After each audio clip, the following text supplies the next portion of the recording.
একটাই হিন্দুদের আছে, সে না আছে নাম, না আছে রূপ। আর সে নিরাকারকে ধারণা করতে পারছি না বলে ধীরে ধীরে এইগুলো সব আসছে। এবারে প্রচুর রূপ এসে গেল, যে যেটা পারলো তাই করলো। একজন আমাদের দেখে হিন্দুদের খুব মজার, কার্তিক আমাদের দেশে হচ্ছে ব্যাচেলার গড, সে পুজো করেনি। কার্তিকের মূর্তি নিয়ে গিয়ে বাড়িতে বসিয়ে দিলে সে বাড়ির লোকে বিপদ এখন সেই জন্যে। কিন্তু ওই কার্তিক যদি দক্ষিণ ভারতে যান, দুটো বউ, আরে মহা মুশকিল। এখন একটু এইখান থেকে এইটুকু 2000 মাইল গেছেন কি গেছেন না, ব্যাস পাল্টে গেল। কিন্তু হিন্দুদের কোনো সমস্যা নেই। কেউ আমরা বাঙালিরা লাঠি নিয়ে যাচ্ছে না দক্ষিণ ভারতে, এই আমাদের কার্তিককে কে বিয়ে দিল দেখি না। কিন্তু কেন কি আমরা জানি কার্তিকের দুটো বউ থাকুক আর বউ নাই থাকুক, কিছু এসে যায় না। কার্তিক হচ্ছে অন্য, তিনি হচ্ছেন শৌর্যের প্রতীক। তো একটা মাত্র আমরা দাঁড় করাই, সেই জন্য দেখবেন হিন্দুদের মূর্তি নিয়ে কোনো সমস্যাই নেই। একটা মাতাল বসেছিল কালী মন্দিরের সামনে, মা কালীর পুজো হচ্ছে, প্যান্ডেল করে ও বারবার ঢোকার চেষ্টা করছে, কিন্তু যারা অর্গানাইজার ওকে ঢুকতে দিচ্ছে না, তুই ঢুকবি না, মদ খেয়ে এসেছিস। তো বসে আছে, বলছে মা কালীর সঙ্গে আমার একটা কথা আছে বলেই চলে যাব। বলছে না, মাতাল তো ঢুকতে দিচ্ছে না। আর তারপরে সবাই চলে গেছে, অনেক রাত্রি হয়ে গেছে। ও তখন টুকটুক করে মা কালীর কানে গিয়ে বলছে, মা এখন সাজিয়ে গুজিয়ে বাজনা বাজাচ্ছে, পুজো করছে, কালকে কিন্তু তোমায় জলে ফেলে দেবে, আমি তোমায় আগে আগে বলে দিচ্ছি। এখন মাতালটা ঠিকই বলেছে। লোকেরাও খুব অবাক হয়, এত দাম দিয়ে কষ্ট করে বিরাট করে মূর্তি করে ও মা তারপরে তিন ফেলে দিল। আর হিন্দুরাও বুঝতে পারে না কেন ফেলি। আর ফেলাটা একটা উৎসব আছে, তখন আবার অল্প বয়সীদের আনন্দ, বেশ নাচতে পারবে, মুখ তমুক, সারা রাস্তা নেচে নেচে গেল, হল্লো টলো। কিন্তু ফেলে দিই কেন? আমরা কেউ মূর্তি পুজো করি না, জানেন তো, কেউ মূর্তি পুজো করি না। হিন্দুরা মূর্তি পুজোই করে না, কিন্তু মূর্তি পূজক বলে আমাদের সবাই বদনাম করে, জানে না বলে। আমরাও জানি না। ওই যে যখন মূর্তিটাকে সামনে রেখে দেখবেন একটা ঘট বসায়, আর ঘটের মধ্যে কি থাকে? জল। কেন জল থাকে? নিরাকারের প্রতীক হচ্ছে জল। আমাদের বিষ্ণু তিনি শুয়ে আছেন জলের উপর, তো ভক্তদের একটু দুঃখ হয়, ভগবান জলের উপর শোবে? বললো দুধের জল, ওটা না, ওটা ক্ষীর সমুদ্র। আবার দুধটা বেশ জমে জমে গেছে আর কি, রয়েছে, কিন্তু আসলে জলের উপরই রয়েছে। আচ্ছা রয়েছে তো রয়েছে, একটু ভালো বিছানা করে শুতে পারতো, তা না, সাপের উপর শুয়ে আছে। আর সাপটা তো শোবার জায়গা। বিষ্ণু কেন শুলেন এরকম? শোননি, কিন্তু ওই জলটা হচ্ছে নিরাকার। এখন নিরাকার থেকে সাকার হচ্ছেন কিসে? যোগের মাধ্যমে। শিবের গলায় একটা মালা পরিয়ে দেয়, সেটা হচ্ছে সাপের মালা। সাপটারও সমস্যা, শিবেরও সমস্যা। ওই যে সিনেমায় দেখেছি, ওই সাপটা ফোঁস ফোঁস করছে, আবার অরিজিনাল সাপ না হলে ঠিক জমবে না। আর সাপুরে সে সাপ দিয়েছে, যাকে পরিয়েছে সে ভাবছে ঠিক ঠিক তো, বিষ নেই তো। এখন এই দুজনেরই সমস্যা। সাপটা বলছে আরে আমাকে কোথায় নিয়ে এসে ঝুলিয়ে দিল। শিবের গলায় মোটেই সাপ নেই, কেন থাকতে যাবে? শুধুমাত্র সাপ হচ্ছে যোগের প্রতীক। আমরা একটুখানি বুদ্ধিটা ঠিক করতে হবে। এখন তো আমরা কত কি করে ফেলি, ডিকোডিং করতে হবে। এই যে আমাদের সমস্ত মূর্তিগুলো না, অসাধারণ সমস্ত শিক্ষা দেয়। শিব হচ্ছেন যোগীদের রাজা। আর যোগ মানে কি? এই যে আমাদের সিদ্ধরাটা আছে, এই সিদ্ধরার একদম নিচেতে যোগীরা বলছে, ডাক্তাররা না, যোগীরা বলছে আসল শক্তিটা রয়েছে। মূল আধার, আধার মানে যেটা ধরে আছে, আর মূল মানে অ্যাকচুয়াল। ওইখানেতে ধীরে ধীরে ওকে ডাকতে হয়, জাগো জাগো জাগো জাগো। ওখান থেকে একটা শক্তি ওঠে, সেটা সাপের মতো আমাদের এই শীত দাঁড়ার মাঝখান দিয়ে উঠতে থাকে। তাই সেই উঠে এসে যখন সহস্রারে আসে, তখন সমস্ত জগৎটা পাল্টে যায়। ওটাই হচ্ছে ধ্যানের আসল। তো ওই যে যোগটা, যে শক্তিটা উঠছে সাপের মতো, ওই জন্য সাপ বলা হয়, সত্যি সত্যি সাপ না। আর কিছু লোক আবার সাপকে দুধও খাওয়ায়, জানি না সাপের টেস্ট লাগে কিনা। সাপ তো ব্যাঙ খায়, ও দুধ খেতে যাবে কি করতে? সাপ বলছে আমাকে ভোগী যদি দিবি 2-5টা ব্যাং দে, দুধ। কিন্তু আমাদের হচ্ছে শিব যখন তখন দুধ, আর শিব উৎপাত, মাথায় সারাক্ষণ দুধ ঢাললে ভাল লাগে? আরে কি সমস্ত কথা থেকে আমরা ওই নানান রকম বাড়িয়েছি, কেন ভালো লাগে বলে। দুধ দিয়ে স্নান করাবো, মধু দিয়ে স্নান। আপনি মধু দিয়ে স্নান করে দেখুন দেখি কি লাগে। শিবকে দিই, আর শিব বেচারি জটা, ওই জটা থেকে মধু যাবে কি করে? কি মুশকিল। কিন্তু ভক্তে না এইরকম।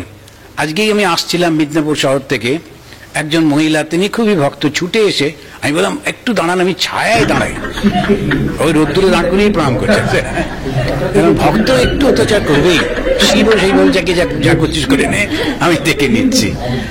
সেই কারণে ওর লোকালয়ে আসেই না, হিমালয়ে চুপচাপ থাকে। কিন্তু আসলে শিবের গলায় যে মালাটা, সেটা কিন্তু সাপ না, ওটা যোগ। বিষ্ণুও কিন্তু যোগ নিদ্রায় মগ্ন।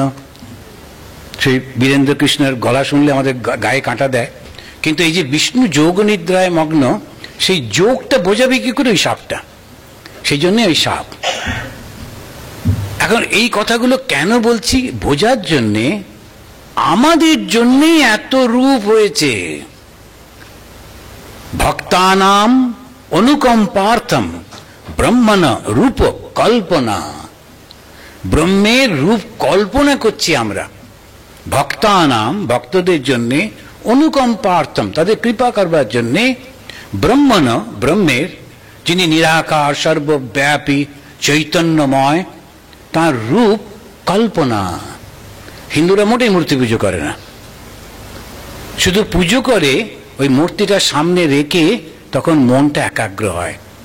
আপনি যদি লক্ষ্য করবেন, ওই একটা কুম্ভ বসাবে, জল দেবে, তার উপর একটা ডাব দেয়, ডাবের মধ্যেও জল থাকে। দক্ষিণ ভারতে প্রচুর ডাব ভেঙে ভেঙে ওরা মন্দিরে যাবার আগে ডাব ভাঙে। তা আমি একজনকে জিজ্ঞেস করলাম, আচ্ছা ডাব ভাঙো কেন? এই নারকল ভাঙো কেন? তখন ও বললো যে না, বহুত লোক, অনেককে প্রসাদ দেওয়া যায় তো, ডাব। ও নিজের মতো করে একটা বললো, তো জল আছে, এই জলটা নিরাকার, আর ওপরটা সাকার, সাকারটাকে চূর্ণ করে নিরাকারে যাওয়া। কি অদ্ভুত সিম্বল দেখুন। কিন্তু সিম্বলটা ভুলে গিয়ে শুধু নারকল ভেঙে চলেছে। যেই বুঝতে পারবো, তখন দেখবো এত সুন্দর ধর্ম ভাবা যায় না। কি সুন্দর এই ধর্মটা। আর এই ধর্মটা শেখায় কি? খণ্ডন ভব বন্দনা জগ বন্দনা বন্দি তোমায়। এই যে গানটা স্বামী বিবেকানন্দ নিচে রচনা করেছেন, আর বিবেকানন্দই তো শ্রীরামকৃষ্ণ। তাই ভগবান নিজেই নিজেকে বন্দনা করতে বলছেন, আর বলছেন কি প্রার্থনা করতে হয়? আমার বন্ধনটা খণ্ডন করে দাও, খণ্ডন ভব বন্দনা। এই প্রথম লাইনটা একেবারে খুব সুন্দর করে প্রার্থনা করতে হয়, আমার ভবের বন্ধন খণ্ডন করো। তো বন্ধনটা এলো কেন? ওই অজ্ঞান থেকে। কিসের অজ্ঞান? যেটা যা নয় ওটাকে সেই মনে করে আমরা করে চলেছি। সেই জন্য মূর্তিটা কিন্তু নয়, মূর্তির পেছনে যিনি অমূর্ত, তাকেই ডাকতে হবে। আর তিনি সর্বব্যাপী। আমাদের শ্রীরামকৃষ্ণদেব, তিনি মূর্তি পুজো করলেন মা কালী। মা কালীর উপরে সবার রাগ ছিল, কেননা কালো মহিলা, একটু ফর্সা মহিলা হলে হয়তো মেনে নিত। মা দুর্গাকে কিন্তু অত কিছু বলে না, মা কালীর উপর এত রাগ। সবাই মিলে নিন্দা করত, আর ভয়ঙ্কর ভাবে নিন্দা করত। ভগবান শ্রীরামকৃষ্ণ তাকেই পুজো করলেন। আর কোথায় করলেন? একেবারে কলকাতার কাছে। আর কলকাতা তখন অবিভক্ত ভারতবর্ষের রাজধানী। সমস্ত best minds are present in Calcutta, তাদের একেবারে চোখের সামনে মা কালীকে পুজো করছেন। এগুলো কত সিম্বলিক। আর মা কালীকে পুজো করছেন নির্ভয়ে। ভেবে দেখুন, ঠাকুর বংশের মতো লোকেরা, তারা রামকৃষ্ণ মিশনের সঙ্গে, বিশেষ করে বিবেকানন্দের সঙ্গে সম্পর্ক রাখতে চাইলেন না, কেননা শ্রীরামকৃষ্ণদেব কালী পুজো করেছেন বলে। এখনো আমেরিকায় 200টা মন্দির আছে, কালী মূর্তি নেই। আমি গিয়ে জিজ্ঞেস করলাম যে কালী মূর্তি নেই কেন? স্বামীজি এরা সব ভয় পাবে। আমি যে তুমি কি ভয় পাও? এখন হ্যাঁ, ডর তো লাগতা है ना। আচ্ছা ডর কেন? ওই কানাটা দেখে। কিন্তু মা কি কখনো কাউকে কাটতে পারে, মারে কখনো? আর আমরা এমন গল্প লাগিয়ে দিই আর গল্পটাতে এমন নেচে থাকি, আর আমাদের সিনেমাওয়ালারা ওটাকে আরো বাড়ায়, যত রকম ভয়ঙ্কর কিছু মা কালী। কিন্তু মা কালী মোটেই ভয়ঙ্কর নয়। মা কালীর যে গলায় মালাটা, সেটা সম্পর্কে একজন জিজ্ঞেস করছেন, ব্রহ্মাণ্ড চেলরা যখন মুন্ডমালা কোথায় পেলি? দেখুন কি সুন্দর। তান্ত্রিক সাধক তিনি প্রশ্ন করছেন, আর আরেকজন তান্ত্রিক সাধক উত্তর দিচ্ছেন, কালী 50 বর্ণী বর্ণে বর্ণে প্রকাশ করে। এই যে রয়েছে অ আ ক খ করে বিসর্গ পর্যন্ত সংস্কৃতের যে বর্ণগুলো, আর বর্ণ মনে হচ্ছে শিক্ষা, আর শিক্ষাই হচ্ছে শক্তি। তাই তো তিনি শক্তির দেবী। শক্তির দেবী কেন বলা হয়? শিক্ষা থেকে, জ্ঞান থেকে। আর কালীর ডান দিকের হাত দুটো দেখবেন, একটা এরকম করা, একটা এরকম করা। একটা হচ্ছে অভয় আর একটা বড়। অভয় হচ্ছে আমি মা থাকতে কিসের ভয় তোমাদের, আর বড় হচ্ছে কি চাই বলো না, দেব। মা আমায় চাকরি দাও, মা আমায় স্বাস্থ্য দাও, মা আমায় এই দাও। মা তো বলছেন ঠিক আছে, ডান দিকেতে যা চাইবেন তাই দেবেন, বড় অ্যান্ড অভয়। কিন্তু বাঁ দিকটা কি ভয়ঙ্কর, একদম উল্টো। একটা কাটা মুন্ড আর একটা খড়গ ধরে রয়েছেন। যখন স্বামীজি নরেন্দ্রনাথ চাকরি পাচ্ছেন না, তার মা খেতে পাচ্ছেন না, ভাইরা খেতে পাচ্ছে না, অনেকের কাছে চেষ্টা করলেন, চাকরি বাকরি পেলেন না। ঠাকুর কাউকে কাউকে বলতেন বলে আবার রাগ হতো, মশাই আপনি এরকম করে বলবেন না, ওকে একটা চাকরি দাও না বলে ঠাকুর বলতেন, তাতেও রাগ হতো, কারণ খুব বড় বংশের ছেলে তো। সে কিচ্ছু না পেরে ওখানে গেছে। তখন ভেবে দেখুন, নরেন্দ্রনাথ গ্র্যাজুয়েট, তখনকার দিনে স্কুল ফাইনাল পাস করলেই যথেষ্ট হতো। এই যে সেই রকম যুগে বিবেকানন্দ চাকরি পাচ্ছেন না, কি অবস্থা। তখন ওই স্বামীজি গেছেন, আর লাস্ট কার কাছে যাবেন? ঠাকুরের কাছে গিয়ে বলছেন, মশাই আমি শুনেছি মা কালী আপনার কথা শোনেন, আপনি একটু বলে দিন না। তবু মা কালীকে মানবে না। তখন ঠাকুর বললেন যে না, ও হবে না, তুই মা কালীকে মানিস না বলে তোর এত কষ্ট, গিয়ে বল না। এবার যখন নরেন্দ্রনাথ গেলেন, তিনি কিন্তু ডান দিকে গেলেন না, বাঁ দিকে গেলেন। আমায় বিবেক দাও, বৈরাগ্য দাও, সব ভুলে গেলেন। মা কি খাবে, ভাই কি খাবে, কিভাবে থাকবে, সব ভুলে গেলেন, জগৎ ভুলে গেলেন। গিয়ে বললেন আমাকে মুক্ত করো, বিবেক বৈরাগ্য। মা বললেন বাঁ দিকে এসো। ওই খাড়াটা কিন্তু কাউকে কাটার জন্য না, অহংকার কাটার জন্যে। এই কথাগুলো যদি একটু মনে রাখেন, নিজেদের বন্ধু আত্মীয়দের মধ্যে যদি আলোচনা করেন, তাহলে এই ভুল ধারণাগুলো একটু যাবে। জানেন, আমরা এই যে ভুল ধারণার মধ্যে থাকি যে মা কালী ভীষণ শক্তি, তখন গিয়ে সবাই গিয়ে শিবকে বলল, শিব বললেন মাকে বলো। মা তখন খাড়া নিয়ে বেরিয়ে পড়লেন, যত ওষুধ ছিল কাটা হয়ে গেল। এরপরে কিন্তু মা তখনও থামছেন না। তখন দেবতারা দেখলে, এই রে, আমরা এখন গিয়ে মাকে থামাতে গেলে, এখন কি এই মুডে রয়েছেন তো, অত দিলেন একটা।